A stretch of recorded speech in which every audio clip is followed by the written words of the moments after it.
Якутия будет напоминать мамонт, признался шестикратный олимпийский чемпион Виктор Ан во время пресс-конференции.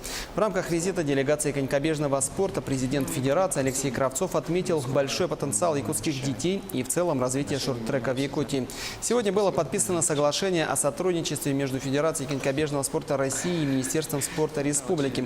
На вопрос о строительстве специального катка министр спорта Георгий Балакшин сообщил о том, что в следующем году в республике должно начаться строительство 3 физкультурно-оздоровительных комплексов. Которые приходят играть в хоккей, они заканчивают ориентировочно по Якутия. Первый объект планируется построить у нас в поселке Чурман Еренгринского района, там ФОК с катком. Второй объект в городе Алдан, ФОК с плавательным бассейном. И третий объект, который планируется построиться, это в городе Якутске, ФОК с катком и с бассейном. Место было определено в районе Белого озера. Поэтому работа над этим идет. В принципе, с 2019 года строительство этих трех объектов должно начаться. Я надеюсь, что в Якутии